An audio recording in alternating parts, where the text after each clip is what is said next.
declares victory over ISIS there. That's from December 19th. That's today. That's a big deal. That's a big deal. Right? Would you guys agree would you, lady and gentlemen, agree? You know what? I can't even believe I get to see this headline in my lifetime. In my lifetime. Right? Because I had no idea that the military-industrial complex would be alive and well. And when we get to see a headline like this, don't you feel better? Trump promised to pull us out of the wars. A lot of people on the right voted for him because of that reason. I had my fingers crossed that he would do that. And in Bob Woodward's book, he said, why don't we just pull out of Afghanistan? And Bob Woodward puts that in the book to make Trump look like a crazy man because then his generals had to talk him down. No, we can just pull out. And we can just pull out of Syria. We can get the F out of there. We're only there at the behest of Saudi Arabia and Israel anyway. So this is a good thing. That's a good thing, but it's going to be now reported, I'm going to guess ubiquitously like this. Like it's going to be reported like this. Russia praises U.S. decision to pull troops out of Syria.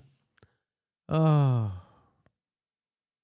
Here's a guy for the New York Times, Brett Stevens, op-ed columnist for the New York Times, MSNBC contributor. He says, it's a gift to Iran, to Hezbollah and Putin, a shameful betrayal of our Kurdish allies, without whom we wouldn't have defeated ISIS. Another day in the Trump White House. So he's admitting that we defeated ISIS, but he wants us to stay in Syria. That's what he just said in his tweet, this guy. You know what? Can I say this, Jimmy? What American knows why we're in Syria anyways? Right? Like, how many people would really be informed if you went around? They would say because he gassed people, and so we have to go save people who are being gassed by Assad. Although that's not why we're there. We're in Syria because they want to put a pipeline through Syria, and Russia doesn't want that pipeline going through Syria because it's going to bring natural gas to Europe. He sells natural gas to Europe. So and also Israel wants Assad gone because he's aligned with Iran. So it's Israel and Saudi Arabia. That's why we're there. We're there at the behest of oil and Israel. Or fossil fuels and Israel.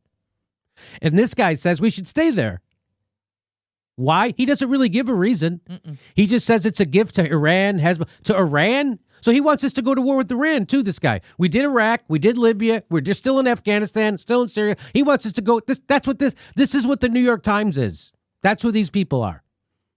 Did I tell you that they cheer on every war? Here he is cheering on 2 wars in one tweet. The Iran war and Syria. In one tweet. Both those wars, the American people don't want anything to do with. Donald Trump says, we have defeated ISIS in Syria, my only reason for being there during the Trump presidency. Here's Mia Farrow, right underneath his tweet. She said, you are putting America in danger. How? I have no idea how that puts America in danger. She doesn't say. She says, military experts tell us that ISIS remains active, and if we leave, we'll expand. Oh, so we just have to occupy the whole world forever because ISIS might expand. If we don't occupy the whole world, so we got to stay in Afghanistan, we got to stay in Iraq, we got to stay in Libya, we got to stay in Syria, we got to go into Iran. Why? Because ISIS might expand if we don't. She says, while they celebrate in Moscow, Iran, and Damascus.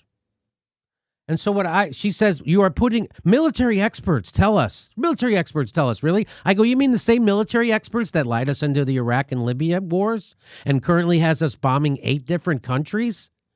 Trump has so completely ruined liberals' brains that they now publicly cheer on war and military confrontations with nuclear powers. Hashtag the resistance.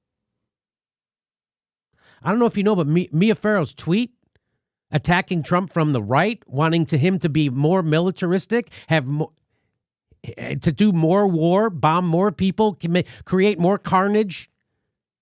Her tweet, Mia Farrow's, it had 322 likes within a half hour.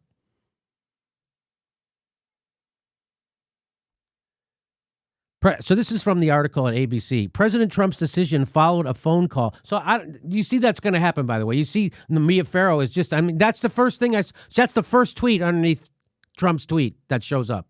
So that's why I grabbed it. I just grabbed all this stuff and very hurriedly put this together because as we were going to air, this story broke. This is breaking. And also something worth noting because, I'm still keeping my fingers crossed. As of the recording of this, we're recording it, we're still waiting on James Mathis. Yeah. We're still waiting on that go ahead. Right. So nothing's in stone yet. So Trump was on the phone with Erdogan, right, the president of Turkey, and that triggered the decision last Friday. That's what they say. During the call, Trump told Erdogan that he was planning to pull U.S. troops out of Syria.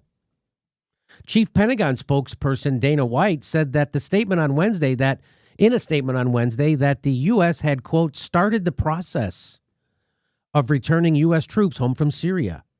Once officially ordered by Defense Secretary James Mattis, the withdrawal would be completed within 30 days. That's fantastic. Trump's call with Erdogan on Friday followed a week of rising tension with Ankara, including the Turkish leader saying he would launch a military operation against the United States-backed Kurdish fighters in northeast Syria within a few days. So Turkey hates the Kurds, and they want to get at them. While Erdogan and other world leaders, such as Israel's Benjamin Netanyahu, were alerted to the president's impending decision earlier, some top U.S. officials were unaware until Tuesday. Later on Wednesday, the State Department also announced an intended $3.5 billion of U.S. Patriot missile sales to Turkey. Isn't that something? So a couple of billion, we go, okay, we'll pull out. And when asked why he pulled out of Syria, Trump said, Turkey buys a lot of our missiles. Come on. There are about 2,000 U.S. troops in eastern Syria advising and assisting the Kurdish-led Syrian Democratic Forces in the fight against ISIS. The first U.S. troops arrived in Syria under Obama administration in October 2015. Now, I remember, correct me if I'm wrong, I remember when they wanted Barack Obama to go in and bomb Syria, and he said, we're going to put it to a vote in the Congress, and Congress voted that stuff down. And so, remember, he had his line in the sand, and then they crossed it, and we didn't do anything. Everybody said Barack Obama made a mistake because he didn't do anything. Well, he did. He did. Even though they voted against going to sending troops, he did it anyway. That's the thing that doesn't ever get. Am I wrong about that? That didn't get reported, right? It was voted down. He said, I'm going to put it to a vote. The Congress said, don't do it. He does it anyway. Well, yeah, because they decided we needed to do something. Yeah. For all the same reasons that keep getting recycled in same the old media. reasons. Like, but when put to a vote, the American people say, no, your reasons aren't good enough. And that's why they don't put it to a vote. And that's why, that was what everybody said. It was a big mistake of Barack Obama to put it to a vote. But it didn't matter. He still did it. He still put troops in Syria. He still bombed the hell out of it. The original force of 50 U.S. advisors grew to an official level of more than 500, though it actually grew beyond that figure to approximately 2,000. So there's 2,000 soldiers that they admit are in Syria. That's what they're admitting. If these media reports, so this is Lindsey Graham, by the way. Lindsey Graham went after Trump for doing this. Yeah, he's real because he's a moron. He said if these media reports are true, it will be an Obama-like mistake made by the Trump administration. While American patience in confronting radical Islam may wane, the radical Islamists' passion to kill America. So he's literally saying we need to stay in Syria so we can fight ISIS in someone else's country. There might be someone somewhere in the world that doesn't like us, so we stay. We need to stay there and fight them. Hey, you know where else there's a lot of ISIS? Anyway, so we just always have to stay fighting in other. And by the way, so if we're in Syria to fight ISIS. I thought we were in Syria to topple Assad because that's what ISIS wants to do. But you're telling me we're not doing that anymore? That we're actually trying to fight the people who are. So we're fighting for Assad right now? Is that what you're saying, Lindsey? So that's how you know this is all 100% complete bullshit. Just like the Iraq War was the first time, just like the Iraq War was the second time, just like Libya was, just like Syria was, just like it is now. This is all bullshit. Complete. Because if what he's saying is true, that we need to stay and fight ISIS, that strengthens Assad. If we defeat ISIS, that strengthens Assad because they want to overturn Assad. So this is a schizophrenia, what he's saying. Of course it doesn't. All he wants us to do is make sure we keep troops there because that's what the military-industrial complex wants. And he's a cash sucker. Lindsey Graham, big cash sucker. We know it. And that's what he's doing. Well, that's the problem. All this bullshit, the sad part is there's an economy built around it. Yes, there's an economy the built death around economy. this bullshit. We just had a preemptive strike in Somalia earlier this week. Really? I mean, yep. There's an economy built around this. Yeah. Endless war. So when you hear something like this, it's like, well, at least here's a step in a good direction. Hopefully, it happens. Hopefully this saves lives. And so ultimately. And so listen to what he says in the next sentence. He says, an American withdrawal at this time would be a big win for ISIS, Iran, Bashar al-Assad. Well, how could it be a win for ISIS and Bashar al-Assad? Not even bothering to try to make sense. Not even bothering to try and make sense. Because he knows the American people have no idea what's going on in the Middle East. They have no idea. Go ahead. He's just naming everywhere that's not us. Yes. So, this is a big win for ISIS, Iran, Bashar al-Assad, Syria, Russia, Al-Qaeda, Israel, Iran, Iraq, Libya. Canada likes it. The Sudan. The Sudan, parts of Antarctica. Poland's on board. Germany likes it. France. The Philippines. Guadalcanal. That didn't even bother to make sense. We have 1,000 military bases around the world. We don't know how many because there's a lot of them are secret. So it's probably even more than that. Some people say 800. Some people say 1,200. Some people say 1,000. You know how many bases Russia has around the world? 8. You know how many we have? 1,000. And they want more. This is, like Ron said, this is one big economy built on death, built on war. That's why he no matter what happens, you have to keep the troops there. No matter if Bashar al-Assad is toppled, no matter what happens, we have to keep troops there. Where? Throughout the world. Throughout the world. It says it right there. So watch all the fake progressives report this horribly and attack Trump from the right. This is exactly what Trump should be doing. Trump should be pulling us out of everywhere in the Middle East. But what you're supposed to do then is you're supposed to cut the military budget in half and reinvest that money in America.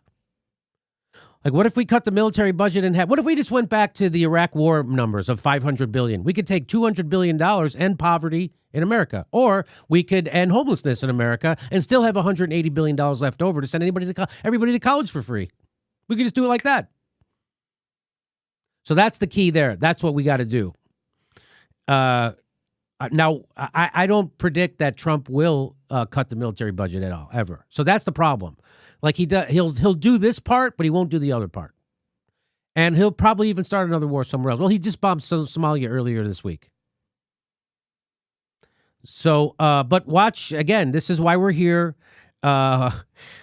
because this is a good thing, not a bad thing. And I wish he would say the same thing about Afghanistan and Iraq and Libya and Somalia and the Sudan and whoever the hell else we are. I wish we would pull the hell out of there. Our next live Jimmy Dore show is February 1st in Burbank, California. Go to jimmydorcomedy.com for a list of all our live shows, and please become a premium member if you can. Become a patron. It's the way we support this show because they're coming at us, and we give you bonus. We give you hours of bonus material every week. Check it out. Become a patron. And if you can, make sure you're still subscribed. They unsubscribe people every day. I know it sounds crazy. It only takes a second. Please make sure and click that bell when you subscribe so they'll send you a notice